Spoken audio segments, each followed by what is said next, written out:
Hello everybody and welcome to episode 5 of The Look. My name is Francesca Neville. I'm an artist, designer, and costumer with a passion for vintage clothing, vintage design, just vintage everything. I wanted to share my coat collection with you today.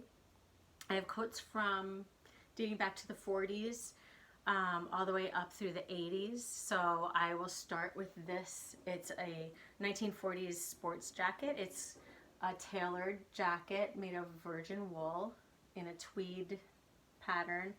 That it's based on a men's sports jacket design, but obviously made for a woman. It has beautiful lines and it's pleated here at the waist.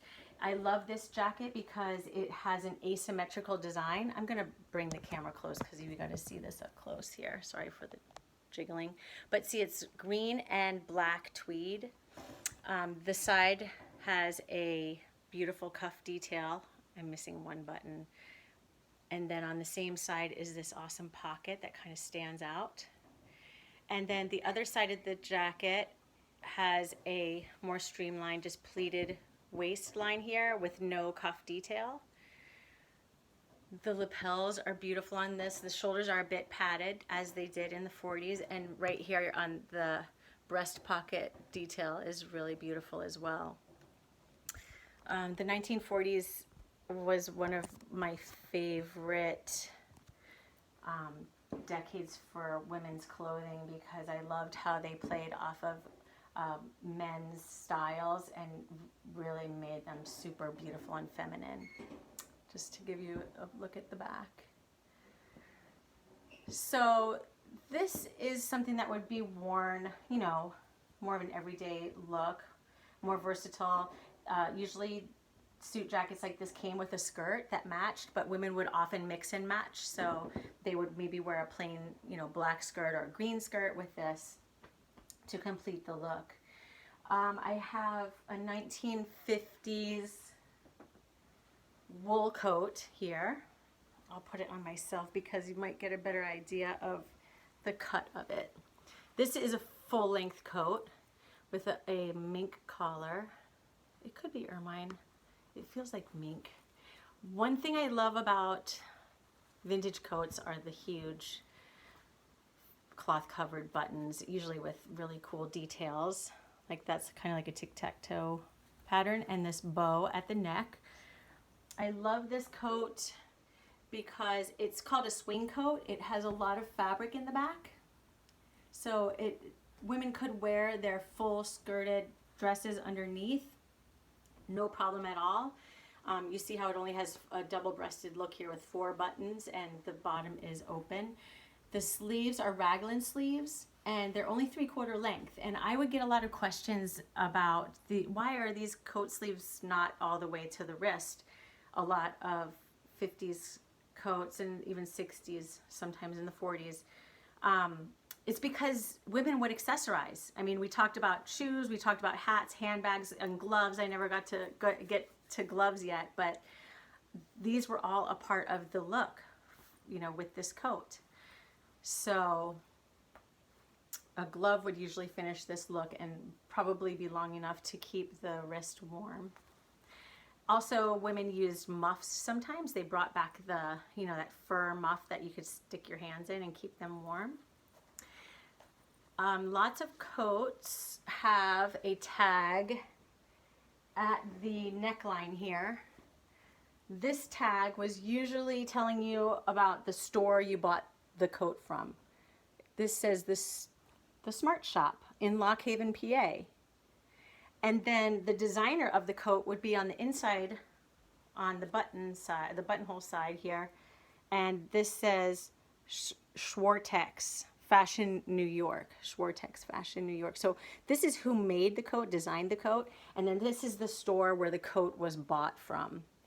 A really cool thing I learned about these tags at the neckline. Sometimes you'll see them in vintage coats and they're sewn upside down.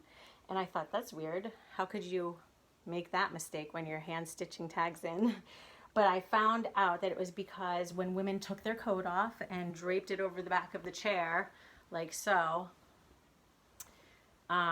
the tag would be visible and readable because it was sewn in the coat upside down. So anyone walking by could say, "Oh, she shops at the Smart Shop. She must be classy." So it's kind of a way, like a bragging right you have on your coat, your beautiful wool coat with the fur collar. I have, let's see, I have, oh, one thing I was going to tell you about. During the war, there were a lot of restrictions on fabric for clothing, dresses, coats. The different types of clothing had different types of restrictions because of they needed to ration fabric and metal and all kinds of things during World War II. So coats were only allowed to have 2 pockets. During the war, their sleeve circumference couldn't be wide. Like in the 30s, a bell sleeve was really popular. It was a sleeve that would go from more fitted and then it would bell out at the wrist. They couldn't do that. They couldn't have big, thick cuffs. They weren't allowed to have the bi-swing back, which is like a big pleat in the back where a lot of fabric, extra fabric was used to make that swing type style. So it's really interesting to learn history through fashion sometimes, because if you're not a memorizing date and war type of person, you can still learn history through fashion or music or art, architecture. That's one of the things that really got me into learning about history, was fashion. So let me get a 50s style coat up here. This is not a suit jacket, tailored suit jacket, but this is something that would be worn over a dress. It has 2 big buttons. It's black. I don't know if you can really see it, but my favorite detail on this is this bow that you can tie here with the mink balls. I'll do a close-up with this so you can see that. They're just such a cute detail. And that is wool as well. And it's cropped. It has 3/4 sleeves and it's a cropped look, so it looks really awesome with jeans. I often wear stuff like this with just jeans. Let's see, I can show you, this is one of my most favorite coats. This is from the 60s. It's a textured wool. You can see it's kind of like a boucle wool with the texture there. And again, a mink collar on this. This one also has the 3/4 sleeves and some really pretty sparkly buttons with green rhinestones. And it snaps up here, so this has a little bit more of an open neck look, which was popular in the 60s. And this is the detail I love in this coat, these pockets. How cool. And again, it's a swing coat again, with the length that goes right to the knee. And to give you another look at a different type of 60s coat, here is a leather coat with fox fur, which is so soft and fuzzy. It has big buttons covered in leather, furry cuffs, the same fox fur on the cuffs. And this coat has a detail I love. A lot of coats came with a tie at the waist, so you know you would get that form-fitting look without it being like super tailored. But this coat, the belt goes through these holes and around the inside of the coat, so like it's tied to my back and on the inside of the coat, so that it can still be like a swing look with the leather. So that's such a cool detail. Pockets. And another favorite thing of mine about vintage coats are the buttonholes. I'll show you on this one. They look like little mouths. It's called a bound buttonhole. But in tailoring, you'll see men's jackets made with buttons like that, buttonholes like that. Here is something that was worn a lot in the 50s and the 40s is, first of all, fur coats were really popular. fur that they used for coats was fox, sable, seal, beaver, mink. They would make mink stoles, like mink capes that were so gorgeous. I don't have any of those to show you, but you can find those a lot in secondhand stores for really cheap, and they're just so pretty. But a lot of people are always freaked out with the stoles, the mink stoles. This mink stole is made with 4 whole minks. You can see their little faces, their nose, and all the way down to their tail, and their feet are still on there. These were used as an accessory over a coat, and this one has a mouth that they used a clip on the bottom, a metal clip, so you can clip it and wear that as a accessory to your look. It would probably be worn like that, sort of asymmetrical style. It really freaks people out, but these were also made with fox fur, a whole fox body that would just be one fox, and it would come around your neck. My mom had one that I used to play with all the time when I was a kid. I would never do this to a modern day mink, but I always figured, you know, if they're still in existence, we might as well do the mink in honor, or these 4 minks in honor, and, you know, wear it and take care of it. They're really beautiful and so warm. Another popular fur that was used in the 50s is the mouton lamb, which is a high-end, really soft lamb wool coat. And I always thought that it looked like brains, the way that the texture of the wool is. Coats like this a lot have a hook and eye. They don't have buttons because it would be really hard to sew buttons onto fur. A lot of fur coats just had hook and eyes, or sometimes not any sort of closure at all, and they would just drape. But this one is so cute.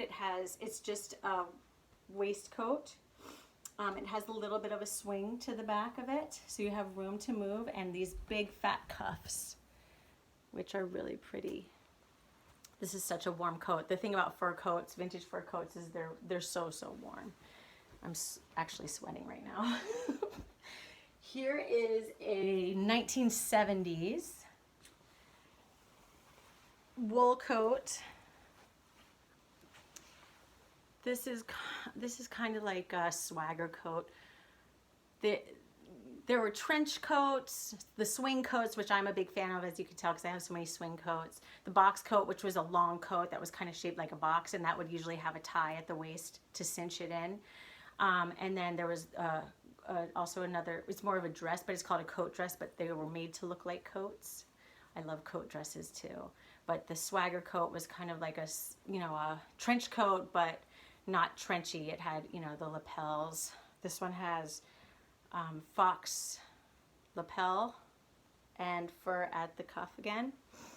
This has a built-in belt around the back and slit pockets. And this one goes down just below my knee. Another really awesome thing about fur coats with fur collars is that in the wintertime when it's freezing or windy, you can just flip the fur up, and it keeps you toasty warm. It's kind of not really convenient to wear coats like this anymore, because I feel like the coats that we have today are more utilitarian. They're more for keeping warm in cold weather, ski jackets. They're all tech with like lots of pockets, a place for your cell phone or your music device or whatever it is. Vintage coats they had a whole different purpose. I mean, people weren't driving around in cars all the time. They were walking a lot. They needed warmth. They needed heavy fur wool coats so that they could stay warm in the winter. It was a part of the whole look. It was very fashionable. I think today a lot of people they don't really care so much about their coats, but I love vintage coats because you can be wearing anything underneath. And you go out on a cold day and you have one of these coats on, and that's all that really matters because it's so beautiful. Like, you could be wearing your pajamas underneath and you would look amazing. Let me show you real quick a couple more coats I have. Like I said, I'm obsessed with vintage coats. Here is a suede coat with fringe that I absolutely love. It's from the 70s, but it's hard to find these coats with all their fringe intact. But the motion of this coat is just so cool. It's cropped and it's just beautiful. Here is another 1970s leather coat. I absolutely love the silhouette of this. It's really fitted. It zips up and it has this cute like flower petal collar with some nice stitched in detail pleats here and these big button details on the sides and puffed, like the sleeves are kind of puffed, which is so cool. And that 70s orange leather is really, you know, it's really popular in the 70s to see that color leather. Here is, all these coats are lined in satin lining. The wool coats and the leather coats. This is 80s. How cute is this? It has leather ruffles around the lapels and puffed sleeves again. It's a really cute 1980s look. Here's another 70s orange jacket. Fur collar. This feels like fox fur. And this one just cinches at the waist with a leather belt. Super cool.